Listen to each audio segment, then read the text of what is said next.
Një ditë pas mbledhjes së Asamblesë, kryetari i Partisë Socialiste Edi Rama mblodhi në seli drejtuesit politik të 12 qarqeve. Mbledhja zgjati 2 orë e më pas në mesditë kryesocialisti zhvilloi një takim me drejtuesit politik vetëm për qarkun e Tiranës. Këto mbledhje zhvillohen kur nga zgjedhjet lokale na ndajnë pak më shumë se një vit, mësohet se fokusi i diskutimeve ishin përgatitjet për këtë betejë elektorale.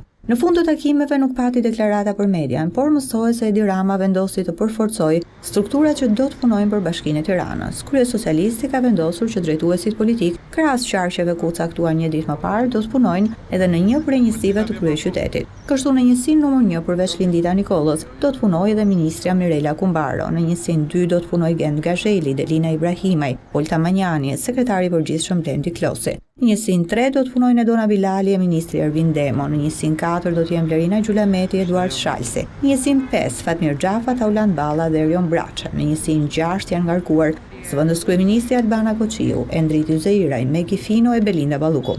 Në njësinë 7 do të jenë Sofjan Jaupa, Ekelet Musabelliu si dhe Arbi Mazniku. Në njësinë 8 janë Igli Hasani, Vilma Premti dhe kryetari i kuvendit Niko Peleshi. Ogertha Manastirliu e Olti Muzaka do të jenë në njësinë 9. Në njësinë 10 ministri Besford Lamallari e Bledi Çuçi.